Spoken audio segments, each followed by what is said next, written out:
La dénonciation restera ce fait de société qui vous énerve. La dénonciation sera toujours là pour que nous puissions dire tous en chœur qu'une meilleure justice est possible. La dénonciation de ce jour, une affaire de Bernardo. Avant de dénoncer, je voudrais dire à tous nos téléspectateurs que moi je ne suis pas dans les choses de Badzona, Bakana. Jusqu'au moment où je vous parle, je n'ai pas encore reçu le message pour l'anniversaire. Tout ce que j'ai fait comme Atalakou tout à l'heure, souhaiter je n'ai pas encore de message, mais je serai là-bas. Donc qu'il envoie le message ou pas, je vous dis a été que clair. Je serai Il faut consulter votre téléphone avant tout déplacement. Parfait, si vous ne me commandez enfin, c'est la prudence. Vous ne me commandez pas. Et pour éviter des surprises de mauvais goût. Parfait, si vous me commandez. Moi qui l'ai vu grandir, qui l'ai vu dépassé à grand soulier. Je suis dépassé à grand soulier. On est en Afrique. Il y aura des chiens, il y aura la sécurité. Non, ces chiens sont morts. Ces chiens sont morts. D'accord. Bernardo, la dénonciation de ce jour. Parfait, ici j'ai commencé par là parce que la dénonciation de ce jour est particulièrement triste. Oh là là. Alors, une dame, le 24 mars, a été admise à l'hôpital régional de Bamenda.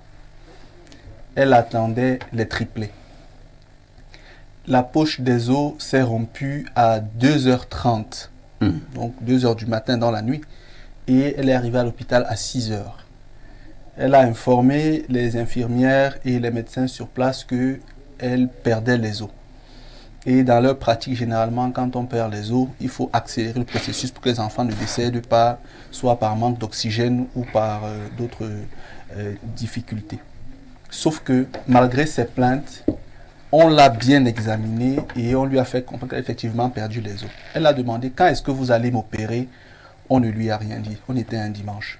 Le dimanche, toute la journée, les médecins qu'on a essayé d'appeler ont dit qu'ils n'étaient pas disponibles. Le lundi, elle avait tous les enfants dans le ventre et elle dit, il n'y a pas de médecin ici pour m'opérer, il faut que les enfants sortent. On lui dit non, t'en fais pas, on a eu à gérer des cas comme ça par le passé, tu n'as pas à t'en faire. Elle leur dit, mais la mobilité de mes enfants dans le ventre a considérablement diminué.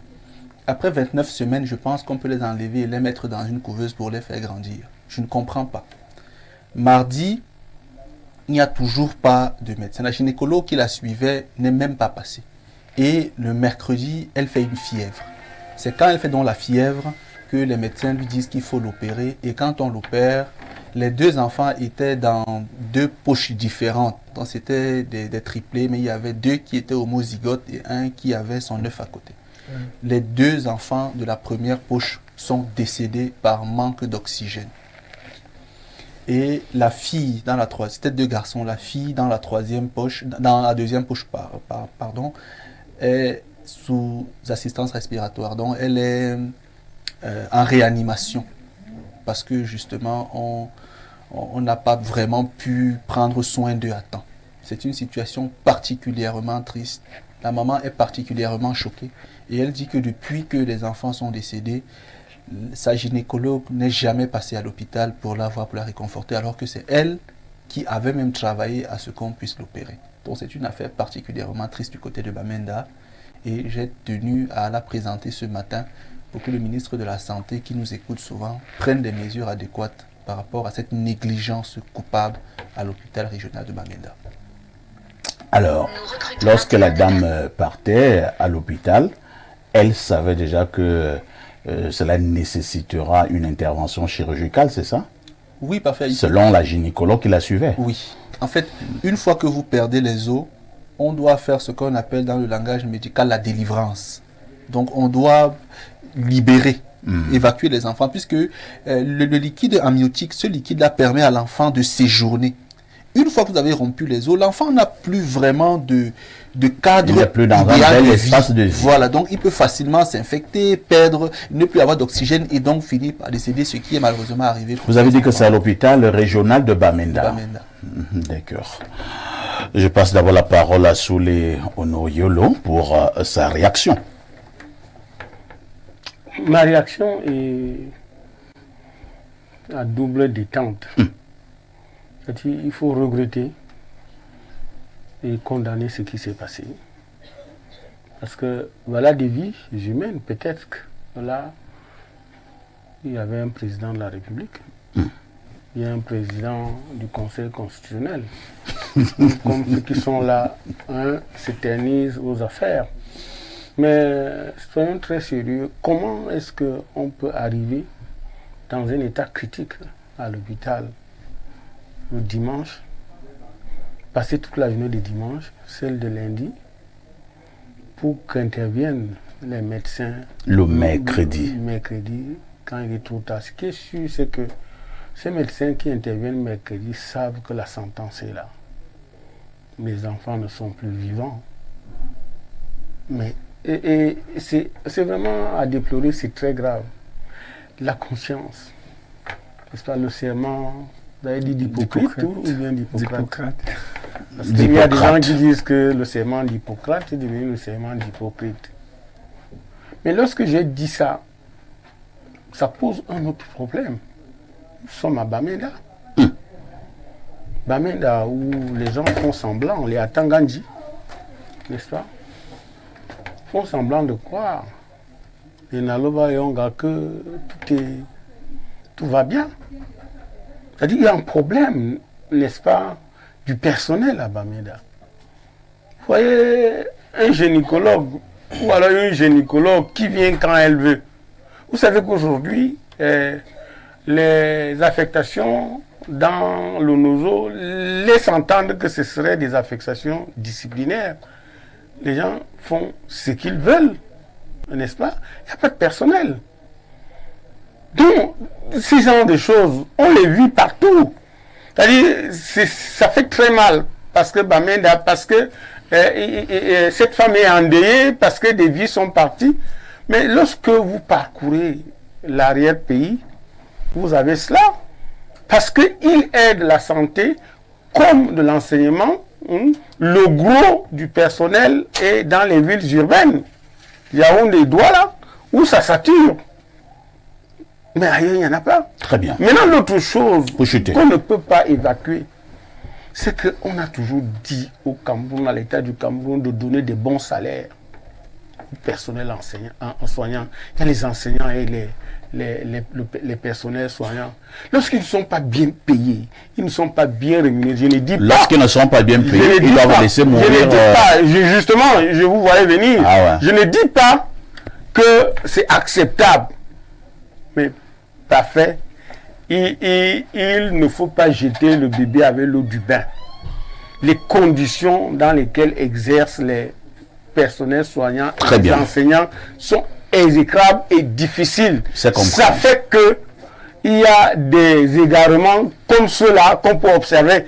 Mais je continue à rester sur ma première position que c'est regrettable qu'une dame ait perdu aussi facilement à cause de l'absence, n'est-ce pas, de secours ces enfants. Donc je reste sur ça, mais je dis, on ne peut pas jeter, il faut gratter le vernis de temps en temps pour voir à peu près les problèmes qui sont là, qu'on voit, mais que les gens laissent croire que c'est les problèmes des autres parce qu'on est dans le pays de Biakabonala, Djomotekobo. Incroyable. Vous pouvez aussi le dire en bamilekien. Je le dis que c'est bon dans le pays, en la langue, n'est-ce pas, du... Jules Brice Ngaba. Voilà donc une autre situation. Soulela suffisamment relevé, ça fait mal. C'était des triplés. Maintenant, 2 garçonnets ont perdu la vie. La fillette est sous assistance respiratoire. Nous espérons qu'elle s'en tirera cette situation. Voilà une situation que nous pouvions éviter. Tout à fait. Une maman dans ces conditions arrive à l'hôpital un dimanche et elle a une intervention un mercredi. Nous sommes là à l'hôpital régional de Bamenda. Oui, je voudrais déjà dire que lorsque Bernardo rapportait les faits tout à l'heure, j'ai été pris par une émotion vive là, au point où Soulé a cru que c'est peut-être mon téléphone qui m'a distrait. Donc j'étais choqué d'entendre parler de cet événement-là. Parce qu'en fait, ça devient un événement, vous savez, chez les Blancs. Lorsque on a une situation pareille, on mobilise même tout le gouvernement pour chercher à comprendre ce qui s'est passé. Lorsque je l'ai dit, je salue quand même les soldats de la santé qui font bien leur travail et décrier le comportement de ceux qui sont arrivés dans ce domaine parce que peut-être cherchant le boulot et pensent que on devait chaque fois les supplier de faire le travail pour lequel ils sont engagés. Souley a été je peux me dire qu'il a été un peu tendre pour une fois, lorsqu'il dit que les questions de conscience professionnelle devraient constituer l'asphalte des préoccupations de ceux qui se retrouvent dans ce genre de milieu. La prise en charge d'un patient est quelque chose de capital. C'est-à-dire, on devrait chercher dans nos hôpitaux à sauver d'abord les vies humaines avant même de chercher à savoir si la personne qu'on prend en charge dispose des moyens pouvant supporter ce pourquoi elle est venue solliciter justement les services des médecins. Ce qui s'est passé à Bamenda pouvait se passer à Bikok et à ça chez moi, ou à Bebda. Ça se passe d'ailleurs comme ça presque tous les jours, hein, dans bon nombre de nos hôpitaux au Cameroun. C'est simplement que pour cette fois-ci, nous avons eu l'information. Oui. Est-ce que notre personnel de santé a un cours dans le cadre de la formation où on leur inculque des notions de ne plus avoir mal quand quelqu'un meurt? C'est bizarre parce que... Vous ne soupçonnez pas ça? Je pense que... Je me dis qu'ils ont un cours là-bas, que la mort ne leur dit plus rien. Parce que Bernardo rapporte un fait. Vous êtes journaliste parfait ici. Si on vous dit aujourd'hui que la poste centrale prend feu, à défaut d'envoyer un de vos collaborateurs, vous irez voir vous-même ce qu'il y a lieu de faire en termes même de compte rendu pour les populations, en termes de compte rendu pour un certain nombre de personnes. On ne peut pas arriver à l'hôpital, on fait appel à un médecin et il vous dit qu'il n'est pas disponible. Ça devrait être... Alors que nous sommes en situation d'urgence. Donc, il devrait se mobiliser, abandonner ce qu'il est en train de faire. On l'a vu ailleurs. Donc, c'est une situation regrettable. Que faut-il faire? Que faut-il faire? Au-delà de pleurnicher là et tout, d'être dans l'émotion. On s'est dit, bien carbonal, John Tarbo. Oui, sous les là, c'est bien relevé. Mais même, moi, je pense que ça relève aussi le problème de l'administration de nos hôpitaux. Je pense qu'on ne devrait pas abandonner un hôpital le week-end. Observez, ça se passe comme ça même. Ouais. Ici, en plein centre. Vous arrivez dans un hôpital le week-end, il n'y a pratiquement personne. C'est comme si il y a un week-end également dans les pathologies qui devraient être prises en charge par les médecins. Non. Il faudrait qu'au niveau de l'administration de nos hôpitaux, qu'on ait d'abord des personnes qui ont été formées pour administrer ces hôpitaux. Un bon médecin n'est pas forcément un bon administrateur d'un hôpital. Maintenant, on peut réinstaurer le service des cas dans ces hôpitaux-là. On dit, ok, on a 10 spécialistes, on a 5 généralistes, on a je ne sais pas moi quoi. Le week-end arrivé, ils le savent mieux que toi, hein, Jules. Ils savent ça, le service de cas, ils le savent. Ils ne veulent pas seulement l'appliquer. Voilà, donc il faut que ces dispositions... Bisnaba qui dîne avec certains hommes du pouvoir doit être capable de leur dire... Ah bon? Oui. Comment ça? Il ne peut pas démentir. N'est-ce pas? Il ne peut pas démentir là où il est là. Je sais qu'il dîne avec certains hommes du pouvoir. C'est une accusation grave. Si je commence à lister ici, vous allez perdre, n'est-ce pas, votre Ewondo. Qu'ils leur disent de temps à autre, lorsqu'ils sont à table, que payez bien les médecins. Ça n'est être banal, mais il faut les payer. Quand vous parlez par exemple de dimanche, moi je sais de quoi il s'agit. J'ai fait 12 mois à l'hôpital central, 15 mois au centre de personnes handicapées.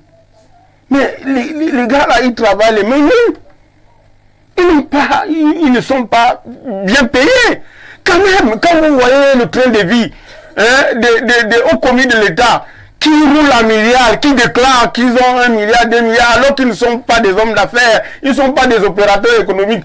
Eux, ils font comment? Est-ce que vous savez qu'il y a des gens qui ont des dotations de carburant qui dépassent le salaire de 3 ou 4, 5 infirmiers? Hein? Monsieur Parfait, ici, ne nous voyons pas les yeux, le problème est là. J'ai dit, pleurons les enfants perdus par cette dame, mais adressons un message fort à ceux qui nous gouvernent. Il y a des gens qu'il faut bien payer. Notre santé et notre éducation, n'est-ce pas, sont des aspects fondamentaux. C'est même des fondamentaux. Vous voyez des gens qui roulent, ils n'ont pas un seul véhicule dans le parking qui coûte 100 millions, 180 millions, alors que des médecins ont à peine 200 000 après 7 ou 11 ans, n'est-ce pas, de formation. C'est quoi cette histoire-là? C'est quoi? Donc, Ndaba, vraiment, de temps en temps, dit ça au baron Kassi qui est un membre de l'appareil que vous rencontrez, qu'il faut payer les médecins. Il faut payer les médecins. C'est compris Soulé. On va passer la parole à Pierre Blériot-Niemek. Je pense qu'on a beaucoup pleuré. Hein. Qu'en faut-il faire? Parfait, ici, il ne faut pas se voiler la face. Oui. Il y aura encore beaucoup d'autres morts. Ah bon? Oui. Le cas de la santé, nous le voyons, parce qu'à l'hôpital, vous mourrez directement, on vous amène à la morgue. Mais vous savez, l'éducation aussi, nos enfants meurent. Voilà. On verra ça plus tard. D'ailleurs, on voit même déjà. Je vous assure, ce qui se fait au Cameroun, c'est du jamais vu. On croyait qu'on allait créer un nouveau Cameroun pour les gens. Les salaires du Cameroun... Je vous avais donné cette citation de ce savant burkinabé. Il disait, mais ça s'applique au Cameroun. Il disait pour l'Afrique noire, mais je parle du Cameroun. L'État fait semblant de payer les fonctionnaires et les fonctionnaires font semblant de travailler. Oui. De vous à moi. Parfois, vous avez 6 jours de travail à Info TV. Oui. Monsieur Nven se bat pour qu'à peu près ça corresponde à quelque chose. Quelquefois, il vous prend même le 7e jour quand c'est nécessaire. Tout à fait. Le médecin qui a 180 000. Ce n'est pas pour justifier les morts. Hein. Il y aura encore... Pour les morts, attendez. Il s'organise à aller faire les marchés ailleurs. Il est programmé ailleurs. Les hôpitaux publics n'ont personne. Je dis, il n'y a personne. Si vous allez dans un hôpital public le week-end, donc la femme devait savoir que les enfants vont... S'il y a la chance qu'elle ne met pas. Elle ne met pas commode. Vous allez dans un hôpital public au Cameroun le week-end. Vous êtes mort. Il faut savoir ça. Vous êtes mort. Vous êtes mort. Il n'y a rien là-bas. J'ai porté de même main des accidentés un dimanche matin. Mon petit frère et moi à l'hôpital central. Parce que les accidentés sont arrivés et les infirmières nous ont dit qu'elles font quoi de ces accidentés? On dit, mais attendez, il n'y a même aucun médecin. Si vous faites quoi d'eux? Montrez-nous au moins une salle. Elles nous ont indiqué une salle, c'était à l'étage. Ah, ici, tu ne peux pas imaginer. Nous portions ces gens-là. Même les gangs, nous n'avions pas. Jusqu'à cette salle. Quand on a fini de les mettre là-bas, ils étaient 4. Vous savez ce que la jeune infirmière nous dit? Non. Maintenant que vous les avez mis ici, qui va payer? On dit payer quoi? On dit les soins. On dit, mais qui est même là pour faire les soins? On a appelé docteur tel, il est en Couteng. Je vous dis, on a appelé tel, lui ne prend même pas le téléphone. Tel, lui, il avait dit que à partir de jeudi, ne m'appelez plus. Donc les médecins vous ont laissé avec les mauvais salaires. Ils ne vivent pas avec 180 000. Hein? Non. Ils ont donc créé, et ça, c'est l'État qui est responsable de ça. Surtout. Non, tout le monde. Tout le monde. Qui reçoit 50, 60 patients. Non, tout le monde le fait. On fait semblant de payer, les gens font semblant de travailler. Maintenant, revenons même à ceux qui étaient là quand même. Quand les gens perdent... Parce que à force de faire ça, certains médecins ont même perdu l'humanité hein, aussi. J'en parlais tout à l'heure. Oui, certains ont même perdu l'humanité. La mort ne leur dit non, plus rien. J'ai déjà vu des médecins qui ont perdu l'humanité. Quand ils vous parlent de la maladie de quelqu'un, ils ont un terme médical, lever l'urgence. Ils disent que c'est eux qui connaissent l'urgence. C'est-à-dire que le médecin vous trouve avec votre malade qui est en train de partir, et vous criez, et il vous demande pourquoi vous faites du bruit à l'hôpital. Il vous demande pourquoi vous faites du bruit là. Est-ce que un médecin m'a demandé, est-ce que tu peux aller faire le bruit au commissariat? Je lui ai dit oui. Donc on est déjà dans un enfer, dans un pandémonium. Chacun exploite les autres au maximum. Chacun fait semblant de travailler. Très bien. Résolvons ce problème. Sinon, nous aurons encore et encore des morts. Les salaires qui se pratiquent dans la fonction publique camerounaise actuelle ne sont tout simplement pas imaginables. Bernardo Basson, de temps en temps, je suis certains membres du gouvernement qui dissertent et qui nous sensibilisent sur l'image du pays. Est-ce que, lorsque nous parlons de ce genre de cas, quand on nous écoute en Côte d'Ivoire ou bien au Bangladesh, c'est une bonne image du Cameroun? C'est votre problème si vous croyez au discours des politiciens. Ça vous engage fondamentalement, ça ne m'engage en rien. On sait tous que les politiciens, dans ce qu'ils disent, il y a 90% de mensonges et 10% de contre-vérité. Donc il n'y a rien de vrai dans ce qu'ils disent. Ils disent des choses pour satisfaire leur auditoire politique. Moi j'ai 3 choses à dire. La première, je l'ai déjà dit sur votre plateau, c'est que ressentir de la douleur, c'est être vivant. Mais la douleur des autres, quand on la ressent, c'est qu'on est humain. Au Cameroun, il y a de moins en moins d'humains. Il y a de moins en moins de personnes avec un cœur d'homme. Il y a de plus en plus de choses là, placées debout comme des robots, avec un cœur qui fonctionne uniquement tourné vers l'argent, vers la recherche de l'argent. Est-ce qu'il faut blâmer? Je ne sais pas. Mais est-ce qu'il faut le noter? Oui. Parce qu'au fur et à mesure qu'on cherche le paraître et qu'on cherche l'avoir, l'être s'échappe. Le paraître, c'est l'être qui part. Les médecins ont un devoir particulier comme les enseignants. Un peu comme les hommes d'église. Un devoir sacerdotal. Quelque part, ils doivent parfois prendre sur eux de faire ce que les autres humains, eux, ils ne feraient pas. Sauf que, ça c'est le deuxième point, dans notre contexte, on leur a enlevé ce devoir sacerdotal-là. Parce que eux-mêmes, on les chosifie, on les déshumanise, on les humilie. Parfois ici, tous les médecins du Cameroun sont partis pour le Canada. J'ai des amis médecins, j'ai des frères médecins, ils sont partis pour la Belgique et le Canada. Je vais vous dire ce qu'ils font depuis quelque temps. Je vous le dis de source sûre, ça sort de l'hôpital. Un médecin est sorti de l'école. Il voit que tout ce qu'il a payé pour la formation n'est rien par rapport à ce qu'il gagne. Il engage sa procédure d'immigration vers le Canada ou vers les États-Unis, vers la France. Une fois qu'il a le visa, il commet une bévue à l'hôpital, on le suspend et quand on le suspend, il prend l'avion, il part. C'est ce qu'ils sont en train de faire au moment où je vous parle. Certains vont m'en vouloir, mais ils savent que c'est vrai. Parfait, ici, nos médecins vont se spécialiser au Bénin, en Côte d'Ivoire, au Mali, au Sénégal, les médecins camerounais. Parce que pour entrer ici en spécialisation, il faut être le fils d'eux, ou il faut donner les fesses, ou il faut... Oh là là, c'est ce qui se fait. Là, vous n'avez pas d'éléments, monsieur Bernardo. Non, il faut faire très attention. Laissons, je retire. Ah oui, c'est bien de retirer. Bon, il donne le postérieur. Non, vous n'avez pas évolué. Bon, je retire, il se coupe.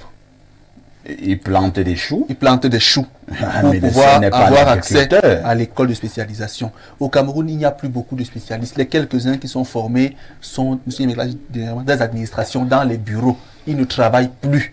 Ils gèrent les campagnes de VIH, les campagnes de palu. Ils ne font plus rien. Troisième chose pas faire ici. Monsieur Souleymane Yemek l'ont très bien dit, je vais insister dessus. Nos médecins, pensons aussi à eux. Eux aussi ont des familles.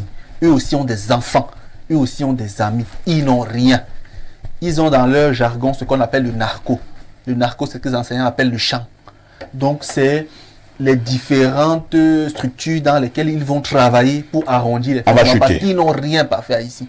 Et les quelques enfants du pays organisateur qui sortent de l'école, vous voyez de quelle communauté je veux parler, on les affecte dans les grandes structures où il y a des programmes à gérer pour faire de l'argent. En fait, si certains de nos gouvernants sont méchants, ils doivent mourir les yeux ouverts.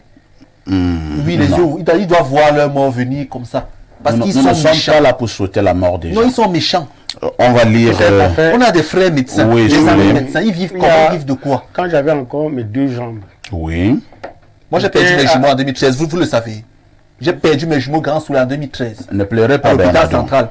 L'hôpital central, il y a les moustiques là-bas plus que tout le Cameroun réuni.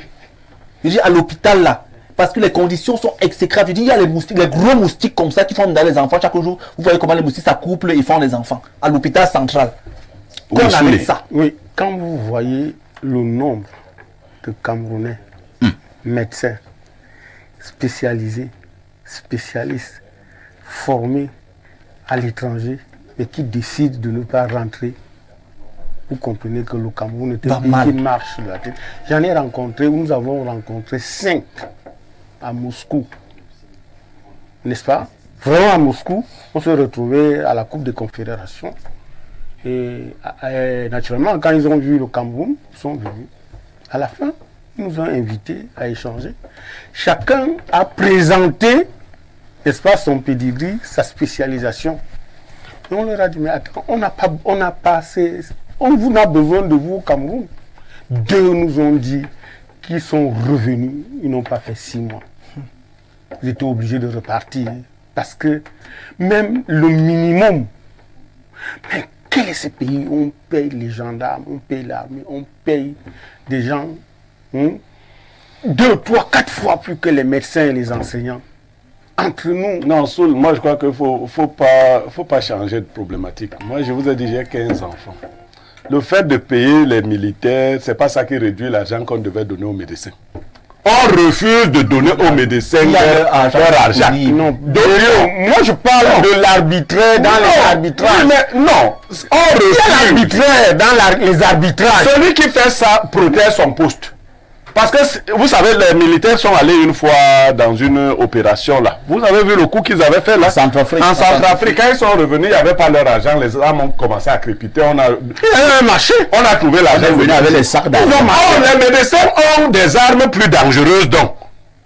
C'est ça. Lisons quelques messages jusque-là enregistrés. Bonjour Monsieur Aïssi, joyeux anniversaire à Monsieur Niemek. Au sujet de la dénonciation, c'est triste. En 2019, ma sœur aînée, enceinte des jumeaux, est suivie à l'hôpital gynéco de Douala. Il a perdu la vie un 20 mai parce que pas de médecin de garde pour s'occuper d'elle. Ma famille ne s'est jamais remise de cette peine jusqu'à ce jour. Jeanne depuis Nkolbison, elle parle de 2 des bébés sont aussi partis et un garçon seul a survécu de cette tragédie.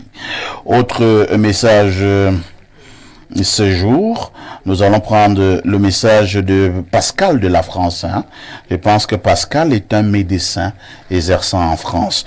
Bonjour parfait et à tout ton panel. Heureux de vous retrouver avec le passage en heure d'été ici, plus 1 heure au Cameroun. Vous voulez qu'on reste faire quoi là-bas? Allez-y faire un tour dans nos structures sanitaires et vous verrez combien sont déjà des retraités ou des médecins politiciens et qui empêchent les jeunes d'émerger.